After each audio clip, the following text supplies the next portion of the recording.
ദുൽഖർ സൽമാൻ. നമുക്കറിയാം മലയാള സിനിമയിലെ one of the biggest crowd പുള്ളറാണ് ദുൽഖർ സൽമാൻ എന്ന് പറയുന്നത്.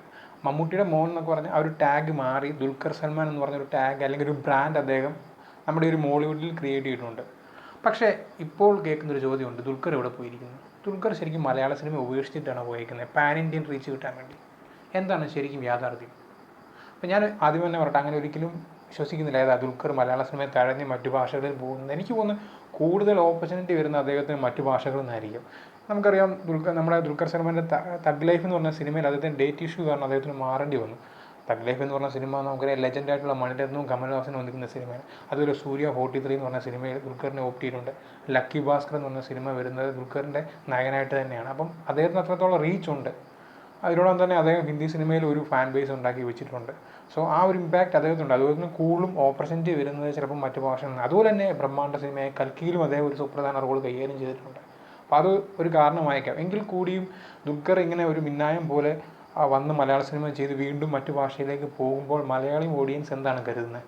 അദ്ദേഹം മലയാള സിനിമയെ തഴഞ്ഞു എന്ന രീതിയിലാവും. നമുക്കറിയാം 2017 സോളോയ്ക്ക് ശേഷം പിന്നെ അദ്ദേഹം വന്ന് 2019 അപ്പോൾ ആ ഒരു ഗ്യാപ്പ് നോക്കിക്കോണം. പിന്നെ നമുക്കറിയാം കുറുപ്പും വന്നു. അതുപോലെ തന്നെ കിങ് ഓഫ് കോത്ത വന്ന് ഒരു ഫെയിലർ ആയതിനു ശേഷം ദുൽഖർ വീണ്ടും വാനിഷ് ആയി പോകുമെന്നാണ് ക്രിറ്റിക്സ് വിചാരിക്കുന്നത്. ചിലപ്പോൾ ഒരുപക്ഷെ ഞാൻ പറഞ്ഞില്ല ഈ ഒരു ഡേറ്റ് ഇഷ്യൂ കൊണ്ടായിരിക്കും. എങ്കിൽ കൂടിയും ദുൽഖർ കുറച്ചുകൂടെ കൺസിസ്റ്റൻ്റ് ആയിട്ട് മലയാള സിനിമകൾ ചെയ്യേണ്ടത് ഒരു നല്ല കാര്യമായിരിക്കും. കാരണം മലയാള സിനിമയിലെ പല യങ്സ്റ്റേഴ്സിൻ്റെ സിനിമകൾ പരാജയപ്പെടുവാണ്. അപ്പോൾ അങ്ങനെ വരുമ്പോൾ ദുൽഖർ പേടിച്ച് പോകുന്നു എന്ന് പറയുന്നവരായിട്ട് മലയാള സിനിമയിൽ വന്നു കഴിഞ്ഞാൽ തിയേറ്ററിലേക്ക് ആളെ കയറ്റാനുള്ള ഒരു കഴിവ് ദുൽഖറിനുണ്ട്. അതിലുപരി ചിലപ്പോൾ ഒരു പക്ഷേ ദുൽഖറിന് എല്ലാ ഭാഷയും അനായാസമായിട്ട് കൈകാര്യം ചെയ്യാനുള്ള ഒരു കഴിവ് മമ്മൂക്കയെ പോലെ ഉണ്ട്. സോ അതുകൊണ്ട് തന്നെയായിരിക്കും മറ്റുള്ള ഡയറക്ടേഴ്സിനെ ദുൽഖറിനെ ഓപ്റ്റ് ചെയ്യാനുള്ളൊരു കാരണം എന്ന് പറയുന്നത്.